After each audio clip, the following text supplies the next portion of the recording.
የዛሬው እንግዳይ የኢትዮጵያ ምርት ገበያ ምክትል ዋና ስራ አስፈጻሚ አቶ መርጊያ ባይሳ ናቸው። በቆይታችን ለምን እንደመጡና በምን ጉዳዮች ላይ እንደምናወራ የምንከታተለው ነው የሚሆነውና በመጀመሪያ ደረጃ ጥሪያችንን ተቀብለው ወይም ጥሪያችሁን ተቀብለን እዚህ ስለተገናኘን ከልብ ነው የማመሰግነው። በአዲስ ዋልታ ተመልካቾች ስም እኔም በጣም አመሰግናለሁ። ግንቦት 7 2016 ዓ.ም እዚህ መድረክ ላይ ከቡናና ሻይ ባለስልጣን ዋና ዳይሬክተር ዶክተር አዱኛ ደበላ ጋር አንድ ቆይታ ነበረን። ስለዚህ ከሱ ቆይታ ጋር ተያይዞ የኢትዮጵያ ምርት ገበያ ቅሬታ ያለው መሆኑን በቁጥር ኢምገ 016893 1620 በቀን ግንቦት 9 በጻፈልን ደብዳቤ መሰረት ነው ከርሶ ጋር የተገናኘ ነው። ቅሬታችሁ ደግሞ ሲጠቃለል የባለስልጣኑ ዋና ዳይሬክተር ምርት ገበያው ቡናን ሲያገባይ ተገበያዮች የመደራደር አቅም እንደሌላቸው አርሶ አደሩም ቢሆን በግብይት ስርዓቱ ተጠቃሚ እንዳልሆነ ገዢና ሻጭ ምንም አይነት ቡና እንደሚገበያዩ እንደሚገዙ አይተዋወቁም ወዘተርፈ የተባለው ከእውነት የራቀኝ ለማጣጣል ነው የሚል ነው ቅሬታችሁ። ገዢና ሻጭ በኢትዮጵያ ምርት ገበያ ላይ ላኪና አቅራቢ ይተዋወቃል። በእርግጥ ምኑን ነው ያጣጣሏችሁ? ከአርሶ አደሩስ ጋር አቅራቢና ላኪን የማገናኘት ሚና ነው የተሰጣችሁ ሁለታችሁም። ስለዚህ የኢትዮጵያ ምርት ገበያ ውስጥ የሚልክና የሚያቀርብ ሰዎች ይተዋወቃሉ። የቡናን ዱካ አውቀው ይገዛዛሉ፣ ይሻሻጣሉ። ይሄን ያረጋግጡልኝ። ይሄ ነው እንግዲህ ቅሬታችሁ። በጣም ጥሩ እጅግ አመሰግናለሁኝ። የኢትዮጵያ ምርት ገበያ እንግዲህ በአዋጅ የተቋቋመ አዋጅ 550/99 በመባል በመንግስት የተቋቋመ መንግስታዊ ተቋም ነው። ሲቋቋም የተሰጠው ተልእኮዎች አሉት። ከነኚህ ተልእኮዎች መካከል በሀገራችን ያለውን የግብርና ምርቶች የግብይት ስርዓትን ማዘመን አንዱ ተልእኮ ነው። ከዛ ጋር ተያይዞ በስርዓት መመራ የገበያ ስርዓት መዘርጋት፣ እንደዚሁም ወጥነት ያላቸውን ምርቶችን በደረጃ ላይ መሰረት አድርጎ እንዲገበያዩ ለማድረግ በተለይ ከምርት ገበያው በፊት በሀገራችን ከቡና ውጪ ሌሎች ምርቶች በደረጃ መገበያዩ አልነበሩም። ያንን በደረጃ እንዲገበያዩ የማድረግ የክፍያና ስርዓት የክፍያና ወደ እንትኑ እንምጣ። እሱን ቀጥሎ መጣለኝ ወደዛ። የቡናና ሻይ ባለስልጣን ምርት ገበያውን በማይገልጽ ደረጃ በኢትዮጵያ ምርት ገበያ ውስጥ የሚገበያዩ ላኪና አቅራቢ አይተዋወቁም ብለዋል። ይሄን ማለታቸው ልክ አይደለም ነው ቅሬታቸው። ይተዋወቃሉ? ይሄን መልሱልኝ። በጣም ጥሩ ወደዛ ልመጣልህ ነበረ። የምርት ገበያው በ1999 በአዋጅ የተቋቋመም ቢሆን በ2009 የቡናና ሻይ አዋጅ 1051/99 ሲሻሻል የኢትዮጵያ ምርት ገበያ አዋጅም 1050/99 ተብሎ ተሻሽሏል። በዛ ማሻሻያ ላይ ከዛ በፊት የነበረው ገዢና ሻጭ ዱካን የተከተለ አሰራር ያልነበረውን ተግባራዊ አድርጎታል። ይሄንን አዋጃችንንም አዋጅ ለምሳሌ እንዴት? ለምሳሌ እኔ ቆይ ልምጣሉት። አሁንም ባለ ወንበሮች አገናኞች አሉ። ስማቸውን ካላሽሙነሙን በስተቀር እንደውም አንዱ የደላላ ሰለባ የሆነ ተቋም ነው በሚል ዋና ዳይሬክተሩ ማንሳታቸውን የተመለከተ ነው ቅሬታችሁ። አሁንም ቢሆን ላኪና ሻጭ ላኪና አቅራቢ የሚገናኙት በእነዚህ 2% ኮሚሽን በሚወስዱ አገናኝ የሚል ስም ያላቸው ሚናቸው ግን የደላላ የሆነ አካላት ነው። ከዚያ ባሻገር ደግሞ እናንተም ኮሚሽን የምትወስዱበት አሰራር ነው። የሆነ ሆኖ 2009 ላይ እርሶ ራሶ ተዋጁ ተሻሻለ አሉኝ። የእናንተ የምርት ገበያው ዋና ሲኦ አሁን ቅርብ ጊዜ ለሀገር ውስጥ አንድ መገናኛ ብዙሃን ተጠይቀው ሲናገሩ በዚህ ዓመት የቡና ግብይት ያሽቆለቆለበት ዋነኛ ምክንያት ሌሎች አማራጭ የግብይት ስርዓቶች በመፈጠራቸው መሆኑን በተለይም ደግሞ የቨርቲካል ኢንቲግሬሽን የቀጥታ የግብይት ትስስርን የተመለከተ እንደ ምክንያት አንስተዋል። እሳቸውም የሚያመኑበት ጉዳይ ነው። ስለዚህ ዛሬም አገናኞች አሉ፣ ባለወንበሮች አሉ ማለት ነው። አገናኝ ማለት ደግሞ ስሙ ተለወጠለት ካልሆነ በስተቀር አቅራቢውንና ያኛውን ወክሎ እሱ በፈለገው መሰረት ተምኖ የሚያሻሽጥ አካል ነው። ይሄ ደላላ ነው እሳቸው ያሉት። ምኑን ነው ያጣጣሉት? በጣም ጥሩ። በአሁኑ ወቅት ባለወንበር ሳያስፈልግ የምርት አቅራቢ ወይንም አርሶ አደሩ እንደዚሁም ገዢው ወንበር ሳይኖረው ምርት ገበያው ላይ ገብቶ መገበያየት ይችላል። አባል ያልሆነ ቀጥታ ተገበያይ መባል በአዋጃችን ላይ 2009 ላይ የተሻሻለው ትልቁ የደላላ ጣልቃ ገብነትን ለማስወገድ ማንኛውም ምርት ያለው ሰው በምርት ገበያው መገበያየት መፈልግ እንደዚሁ ማንኛውም የምርት ገዢ ኤክስፖርተር አባል ያልሆነ ቀጥታ ተገበያይ በመባል ፕላትፎርም ገብቶ ምርት መሸጥ መግዛት ይችላል። ስለዚህ ከደላላ ውጪ መገበያየት አይችልም የሚባለው ነገር ትክክል ያልሆነው ከዚህ አንጻር ነው። ምክንያቱም ግን አሁንም ቢሆን ደላሎቹ ወይም ደግሞ ባለወንበሮቹ አገናኞቹ ከምርት ገበያው ላይ አልወጡም። ምን ያደርጋሉ? አሁን ይሄ ከሆነ በተለይ የእናንተ ዋጋ ካሽቆለቆለ ዓመታዊ ሽያጫችሁ የግብይት እንትናችሁ በፐርሰንት በደረጃ ከወደቀና አሁን እኔ እንደማየው በፐርሰንትም በዚህ በቀጥታ ትስስር አማካኝነት ለምሳሌ 624 ኮንትራት ወይም 32819.33 ቶን በመጠንና 155 ሚሊዮን 99 ሺህ ምናምን ነው የአሜሪካ ዶላር ያስገባው ይሄኛው። ስለዚህ ተመራጭ አይደላችሁም ማለት ነው። ተመራጭ ካልሆናችሁ የሆነ ጉድለት አለ ማለት ነው። ከጉድለቱ አንዱ እነዚህ አገናኞች የመኖራቸው ምክንያት ነው ማለት ነው። ምናልባት ወደዛ ትገፏቸው እንዲሆን አሁን አዋጁ ወረቀት ላይ መኖሩና በቀጥታ መገበያየት የሚቻልበት እድል ከተፈጠረ አገናኞቹ እዛ ምን ያደርጋሉ ነው ተፈጥሯል። አንድ ነገር መታወቅ ያለበት አገናኞቹ ባለወንበር የተባሉት ናቸው። ኮሚሽን ወስዶ የሚሸጡ ኮሚሽን ወስዶ የሚገዙ ናቸው። ነገር ግን ከ2009 በኋላ በሺዎች የሚቆጠሩ ሰዎች እኮ ዳታ ወስደ ማየት ትችላለህ። በሺዎች የሚቆጠሩ ሰዎች አባል ሳይሆኑ በቀጥታ ገብቶ ምርት መሸጥ ይችላሉ፣ መግዛት ይችላሉ። ይሄን በተጨባጭ መሬት ላይ ያለው ፋክት ነው ማነሳለህ። ጥሩ ነው። አባል ሳይሆኑ መሸጥ መግዛት የሚቻል ከሆነ በኮሚሽን መግዛትና መሸጥን ምን አመጣው? ምን ያደርጋሉ ታዲያ? ፋይዳቸው ምንድነው ነው? አሁንም ሳቦታጅ አለ ማለት ነው። ወደዛ የሚገፉበት እድል ይኖራል። ለምሳሌ አንዱ የነዚህ ሰዎችን ሚና ልንገሩት። ለምሳሌ የኢትዮጵያ ምርት ገበያ አሁንም ዛሬም እንግዲህ እሱም በአዲስ የሆነ ለሁለት የሚከፈልበት ሁኔታ እየተመቻቸ ይመስለኛል እንጂ የኢትዮጵያ ምርት ገበያ መጋዘን ውስጥ የገባ ቡና አይወጣም። ቀኑ ሲደርስ ደመሬጅ ነው የሚጠየቅበት። ደመሬጅ ሰዓት ላይ ቀኑ እስኪደርስ 21 ቀን ይሁን 20 ቀን ነው። ይሄ ቀን እስኪያልፍ ድረስ አገናኞቹ ቡናውን በተገቢው ዋጋ አደራድሮ መሸጥ ሲገባቸው በተለይ በአቅራቢ በኩል ዋጋን ለመጣል እንዲያመች ቀኑ እስኪደርስ ድረስ ዝም ብለው ደመሬጅ ከሚቆጥርብህ በተገኘው ዋጋ ሽጥ በሚል ሌላ ሻጥርም እንደሚሰራ እዚህ ቅሬታ የሚቀርብልናል እናውቃለን። አሁን እዚህ ጋር እንዲህ አይነት ሻጥሮችን ወረቀት ላይ ይዞ መምጣት ስለማይቻል እንጂ በእንደዚህ አይነት ሳቦታጅ የታጠረ የምርት ገበያው አሰራር በራሱ ለማዘመን ትሉታላችሁ እንጂ የመጋዘን ኪራዩ ሻጭ ምንድነው ጫኝ አውራጁ ወዘተርፈው የተወሳሰበ ለዚህም ነው እናንተን ተመራጭ ማድረግ የቀረው የሚል ጥያቄ ይነሳል። ይሄንን ያነሳውን አድሬስ ላድርግና ለምን ተመራጭ አልሆንም ወደመለው ደግሞ ሄዳለሁ። ይሄኛው አንድ ምርት ሻጭ ወደ ምርት ገበያው ምርቱን አስገብቶ የሚሸጥበት የጊዜ ገደብ አለው። ይሄ የጊዜ ገደብ ፓርቲኩላርሊ ለቡና ብንወስድ 20 ቀን ነው።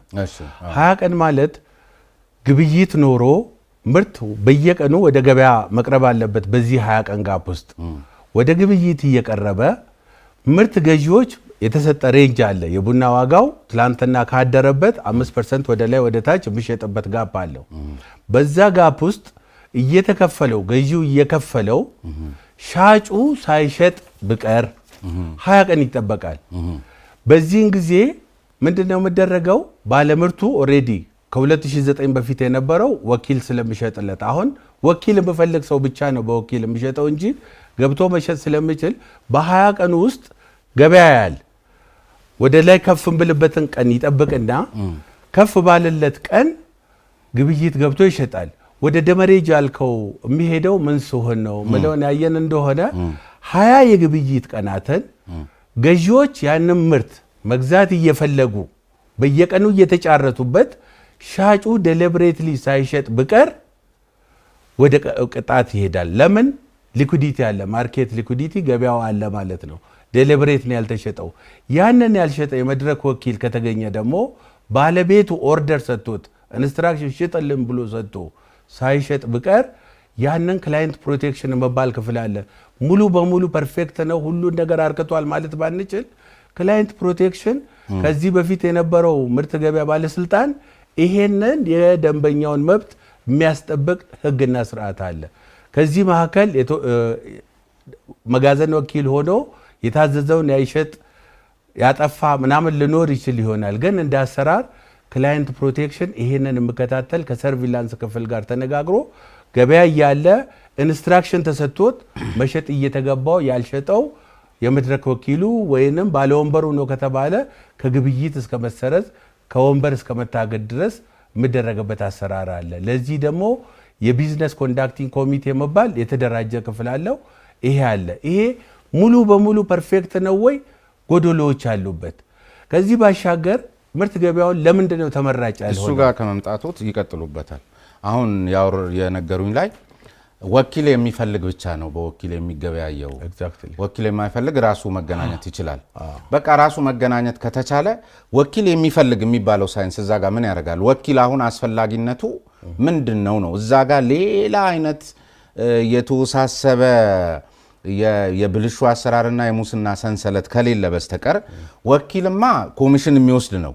እኔ ቀጥታ አንተ ራስን አሽጥልኝ የሚለኝ ሰው እያገኘው ሎጂካሊ 2% ኮሚሽን የሚወስድብኝ ሰው ጋር እንደማልሄድ እየታወቀ ከፈለክ ይህንንም የሚለው ወንበር የሚባለው ለምን በአዋጅ አላሰረዛችሁትም ማለት አሁን ወይም ሎጂካል ኮነ ይንገሩኝ። ምንድነው ወኪልን አንድ አቅራቢ ወይም እንግዲህ ከዚህ ፊትም ትዚሎት እንደሆነ ምርት ገበያውም ሲቋቋም ከባለ ወንበሮች ጋር ተያይዞ እዚህ ሀገር ላይ ብዙ ቡና ላኪዎች መጋዘኖቻቸው ታሽጎ እንደነበር እናስታውሳለን። ስለዚህ አሁንም በሂደት እንደምናውቀው ከተማው ላይ አገሪቷ ላይ ባለን መረጃ መሰረት ይሄን በውክልና የሚደረግ የድለላ የግብይት ስርዓት ብዙ አካላት አይፈልጉትም። ካልፈለጉት ምርት ገበያ ውስጥ ምንድነው የሚያደርገው? ይሄንንም አማራጭ ውስጥ ምን ከተታችሁ? ለምን በቀጥታ አቅራቢ ከላኪ አርሶ አደር ከምናምን አይገናኝም ነው? ምክንያታዊ ከሆነ እንዲነግሩኝ ብዬ። በጣም ጥሩ። ይሄኛው ምርት ገበያው ሲቋቋም አንዱ ፒላር የባለወንበር ፒላር ነው። በዓለም ደረጃ ያለ የትኛውን ኮሞዲቲ ኤክስቼንጅ ሲቋቋም ባለወንበሮች አሉ። ቺካጎ መርካንታይል ኤክስቼንጅ ቺካጎ አይደለም፣ በሀገራችን ተጨባጭ ሁኔታ ሎጂካል ናቸው ወይ እነዚህ? ቺካጎ ስላለ ነው ባለወንበር ያስቀመጥ ነው ወይስ አሁን በኢኮኖሚ ስርዓታችን ውስጥ በግብይት ሂደት ውስጥ ፋይዳቸው ምንድን ነው? ፋይዳቸው ፍላጎት ያላቸው ከ2009 በፊት ትክክል ነው የምታነሳው ነገር አስገዳይ ስለነበረ ሰዎች የግድ ባለወንበሮች ስር ገብቶ መገበያየት ያስገድድ ስለነበረ ከ2009 በፊት ትክክል ነው። የደላላ ጣልቃ ገብነት በስቷል። ይሄ ትክክል አይደለም ተብሎ አዋጅ ሲሻሻል በ2009 የፈለገ ሰው እስቲል አሁንም ይመቸኛል ካለ ግን እርሶ ለምሳሌ እኔና እርሶ አሁን የሆነ መኪና ብንሻሻጥ እኔ በሱ በኩል 2% ከፍዬ ከምገዛውት ወይ ከሚሸጡልኝ ቀጥታ እኔና እርሶ መሸጥ እየቻልን የቱን ይመርጣሉ? እኔ ነው አይደል መርጦት ፐርሰናሊ በቃ። ስለዚህ ሁሉም ፐርሰናሊ ኦፕን ነው። ይሄ ኦፕን መሆኑ አንድ ነገር ሆኖ ይሄንን ኦፕን ሲደረግ ከ2009 በኋላ እነዚህ የሚኖሩ የሚባለው ሳይንስ ለእርሶ እንደ አንድ ሲኢኦ ምንድን ነው እስቲ የሚሰጡት ማለት አሁን ከእንትኑም ጋር ያያይዘው ይመልሱ። ተመራጭ ያልሆናችሁበት አንዱ ምክንያትም ይሄ ሊሆን እንደሚችል ስለሚገመት፣ አለበለዛ ሌላ ተመራጭ ያልሆናችሁበት ምክንያት ካለ ይሄ ነው። ፐርሰናሊ ሳይሆን ሎጂካል ነው። ምክንያቱም አንድ ሰው 10 ብር መውሰድ እየቻለ 8 ብር የሚወስድበት ምክንያት ስለሌለ፣ አንድ ሰው 1 ሚሊዮን የሆነ 2 ሚሊዮን ማግኘት እየቻለ 200 ሺህ መስጠት የሌለበት መሆኑ በሚታወቅበት አግባብ ባለወንበሮቹ የዘረጉት ሌላ የማይነቃነቅ እንትን ከሌለ በስተቀር ለዚች ሀገር የሚያመጡት ፋይዳ ምንድን ነው? ለሀገሪቷ ብቻ ሳይሆን ለግብይት ስርዓቱም ለናንተም ግርግር ከመፍጠር ባሻገር ካለ እሱን ይንገሩኝ። ለዚህ ነው የምርት ገበያ ዋና ዳይሬክተር ይሄን ያሉት። የማን ነው የቡናና ሻይ ባለስልጣን ተመራጭ የሆኑበት ምክንያት ለዚህ ነው እንጂ ይሄን ያህል የሚያስወቅስ ሆኖ አይደለም የሚል ሀሳብ ስላለኝ ነው። ይንገሩኝ። በጣም ጥሩ። አንድ ይሄንን ለማስረዳት ያክል ይሄ በኦፕሽን በአዋጅ ደረጃ ሲቀመጥ የምፈልጉ ከዛ በፊት ሁሉ ሰው በወንበር ስለነበረ ወንበር እንደምታውቀው ዋጋውም ከፍተኛ ነው የነበረው። የተወሰኑ ሰዎች ናቸው ያንን ወንበር ያዙት፣ ኮሚሽን ያስከፍሉ የነበረበት ሁኔታ ነው የነበረው። ይሄ ግን በመንግስትም በሪፎርሚስቶችም ታይተው መሻሻል አለበት። ሰዎች ከፈለጉ ስቲል አሁንም ኮሚሽን ከፍዬ መግዛቱ መሸጡ ያዋጣኛል ብሎ መላካል ካለ በህግ ደረጃ ልዘጋበት አይገባም። ነገር ግን በራሴ ገዝቼ ማዘጋጀት እችላለሁ፣ በራሴ ገብቼ መሸጥ እችላለሁ ከተባለ በጣም በቀለለ መስፈርት ወደ ግብይት መገቡበት ስርዓት ተዘርግቷል። ይሄ ነው ይሄ የተጠቃሚው ባለድርሻ አካላት ምርጫ እንጂ በአስገዳጅነት በአባል ወይንም በባለ ወንበር ስር ሆነ ተገበያ ይምል የህግ አግባብም ያተገባበር ስርዓትም የለንም። እኛ አሁን እየገጠመን ያለው ነገር በ2009 1050 ሲሻሻል እኮ የሪፎርሙ መሰረታዊያን ተብሎ የተቀመጡት ነገሮች አንደኛው የግብይት ስርዓቱ አማራጭነት የለውም፣ ምርት ገበያው አስገዳጅ ነው። ሁለተኛ ከፍተኛ የሆነ የተገበያ ጣልቃ ገብነት የደላላ ጣልቃ ገብነት አለበት። ሶስተኛው ዱካን መሰረት ያላደረገ ማንነትን ገላጭ ያልሆነ የግብይት ስርዓት ነው ያለው። አራተኛው ሻጭና ገዢ ሰስቴነብል የሆነ ግንኙነት መፍጠር አልቻሉም። እነኚህ ቤዚክ የሆኑ የሪፎርሙ መሰረታዊያን ናቸው።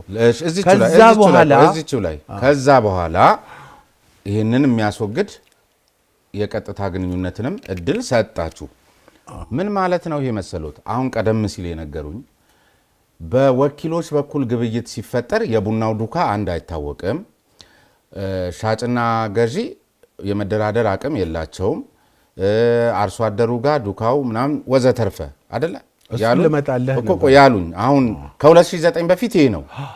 ይሄንን ሲያረጉ የነበሩ አካላት ወይም ይሄ መገለጫቸው የሆኑ አካላት መወገድ ነው ያለባቸው ወይስ እንደ አማራጭ ዛሬ መቀመጥ ነው ያለባቸው ነው የኔ ጥያቄ። በጣም ጥሩ ባለወንበሮቹ እኮ ዞሮ ዛሬም በወኪሎቹ በኩል የፈለገ ሰው ቆይ ምን ማለት ነው? የፈለገ ሰው በእነሱ ተገበያየ ማለት ዱካውን አያውቅም ማለት ነው። ኖ ስህተት ነው ይሄ ትልቁ ስህተት። እሺ እንዴት በእነሱ ተገበያየ ማለት አቅራቢና ላኪ እንዴት ሊገናኙ ነው? በጣም ጥሩ 2009 ላይ ባለቤትነትን ገላጭ ያልሆነ አሰራር ተግባራዊ ይደረግ ሲባል ምርት ገበያው ላይ አዋጃችንና የተከሆነ ምርት ገበያው ባለቤትነትንና ዱካን ገላጭ የሆነ የግብይት ስርዓትን ይፈጽማል ይላል። ይሄ ማለት አቶ ስሜነ የት ነው ቡናውን ያመረተው? የት ማጠቢያ ቦታ ነው ያጠበው? የት ወፍጮ ቤት ነው ያስፈጨው? ከየት ወረዳ ነው ያመጣው? ይሄንን ትሬስ በሚያደርግ መልኩ ወደ ኢትዮጵያ ምርት ገበያ ይመጣል። ያ ከመጣ በኋላ የደረጃው ከወጣለት በኋላ የኢንቬንቶሪ ማኔጅመንቱን በመጋዘን ውስጥ ለብቻው የግለሰቡ ምርት ከ2009 በፊት ደረጃ 2 ከሆነ የ20 ሰው ደረጃ 2 አንድ ላይ ነበር መከመር የነበረው።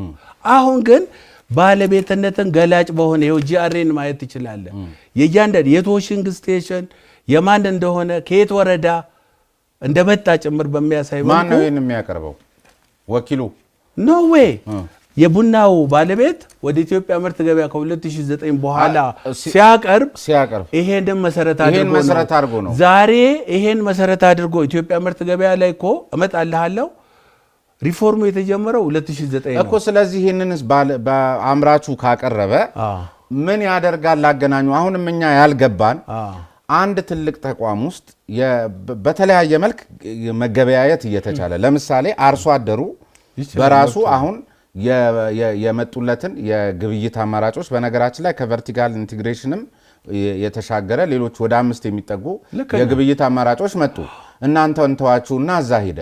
ይሄ ማለት ሲዘረፍ የኖረ መሆኑን የሚያረጋግጥ ለዚሁ ኢንተርቪው ስንልም ባደረግነው አንዳንድ ሰፋ ያለ እርሻ ላይ አምራች ሆኑ አርሶ አደሮቹን እንደነገሩን ከሆነ በቃ የመከራ ቀንበር ነበር ነው ያሉት። ስለዚህ ነው የኔ ጥያቄ አሁንም ስለዚህ ይሄን አሁን አዋጭ ያልሆነ ለአርሶ አደሩ በዚህ ደረጃ ከተማረረበት አቅራቢና ላኪም በዚህ ደረጃ የተማረረበት አሰራር ሪፎርም ማለት እኮ ይሄ ነው። አስወግዶ ነው ቺካጎም አገናኝ የሚባል ስላለ ነው እናንተ የሚኖራችሁ። ብሪፍ ላድርግ። ይሄ አንዱ ስህተት ነው ብለን የቀረብ ነው ምርት ገበያው ላይ ዱካን ያለየ የግብይት ስርዓት ነው ያለው ስለተባለ ነው። አሁን በአዋጅም በአሰራርም ባተገባበርም ከየት ጭምር እንደመጣ በኤቪደንስ ነው እያቀረብኩልህ ያለሁት። ከየት ጭምር እንደመጣ ትሬሰብል በመሆን መልኩ ነው ግብይቱ እየተደረገ ያለው።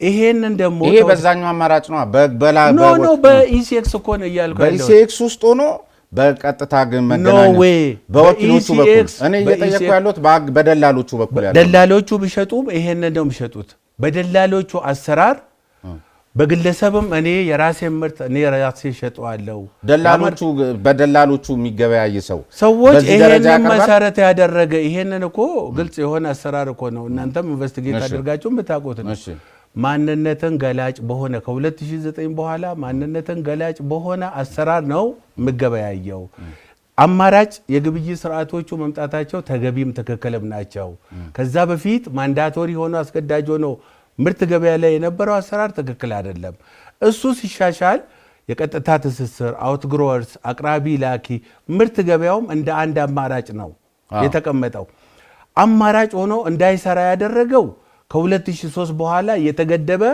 የዋጋ ገደብ ነው ከ2010 ጀምሮ በዳታ ላሳይ ይችላልው በየአመቱ 7732 በ2010 በቀጥታ ትስስር ሄደዋል ወደ 300 ሺው በምርት ገበያ አልፈዋል በ2011 በ2013 በሁለቱም እየሄደ ነው የነበረው በ2013 ጥር ወር ላይ በወቅቱ የነበረው ንግድና ኢንዱስትሪ ሚኒስቴር ዋጋ ገደብ እንድጣል የሀገራችን ምርቶች ከዓለም አቀፍ ዋጋ በላይ እየተሸጡ ነውና በየሳምንቱ የእርጋ ጨፌ ቡና ከዚህ በላይ እንዳይሸጥ የጅማ ከዚህ በላይ እንዳይሸጥ እምል ውክልና ለቡናና ሻይ ሰጠ ያ ከተሰጠ በኋላ በቀጥታ ትስስር ያለው ኦፕን ነው ዋጋው በምርት ገበያው ላይ ያለው ግን የተገደበ ስለሆነ ሰዎች ተገዶ በፊት ወደ ኢሲኤክስ ተገዶ ይመጡ እንደነበረው አሁን ተገዶ ወደ ውጭ የሚሄዱበት ወደ ቨርቲካል የሚሄዱበት ሁኔታ ተፈጠረ ተገደው ሳይሆን የተገደበው ዋጋ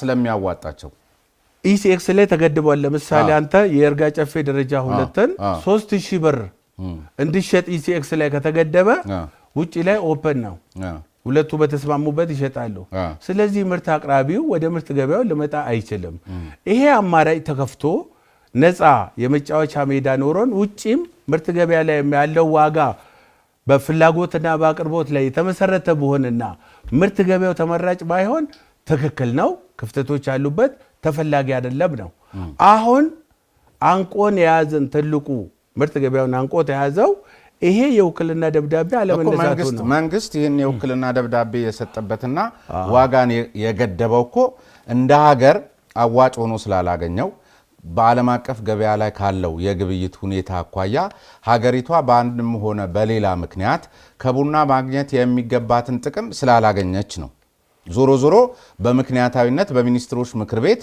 አጽድቆ ነው ይሄን ሲያስተላልፍ እናንተ ደግሞ እየታያችሁ ያለው እንደ አንድ የመንግስት ተቋም ሳይሆን እንደ አንድ የመንግስት ተቋም ሆኖ ነው የንግድ ድርጅትነቱና የምርት ገበያው አመታዊ ትርፍ ማነሱ ነው ያሳሰባችሁ በተለያየ መልኩ እኮ ስለዚህ ያ ነገር ሆነ ማለት ያ ገደብ ተነሳ ማለት እርሶ እንደሚሉት በምክንያት ነው አይደል እንዴ ቆይ ለምንድን ነው ይሄንን የዋጋ ተመን የገደበው እርሶም እኮ ያውቁታል በወቅቱ የተገደበው የጥራጥሬና ቅባት እህል ነው መጀመሪያ የተገደበው የጥራጥሬና ቅባት እህል ከተገደበው በኋላ ስታይ ከአንድ አመት ተኩል በኋላ ስታይ አዋጭ አይደለም ትክክል አይደለም ይሄ ማለት በአርሶ አደሩና በአቅራቢው ኤክስፔንስ ኤክስፖርተሩ እንዳይከሰር በገደብ ነው ይሄ ትክክል ስላልሆነ የሰሊጥም የጥራጥሬም የቅባት እህልም እንድነሳ ተደረገ ከዛ በኋላ ግን የቀረው የማን ነው የቡና ነው የቀረው ይሄኛው የቡና ለሀገር ጥቅም ማምጣት አለበት ውጪ ላይ እኮ ኤክስፖርተሩ ራሽናል ሆኖ ያዋጣኛል ብሎ በቨርቲካል መገዛውን አማራጭነት በተለይ ለአቅራቢው ዲፎልት ውስጥ የማይገባበት ገንዘቡን በሸጠበት ማግስት የሚያገኝበትን አማራጭ ይወስድ ነበር ነገር ግን እዚህ የተገደበው ዋጋ ያንን ሪላክስ አድርጎ እንድገበያይ ስላላስቻለው እና ለምን መንግስት አላነሳላችሁ እየተነጋገረ ነው ዲስከስ እየተደረገ ነው ማለት አዋጭ ሆኖ ከተገኘ እንደ መንግስት ዞሮ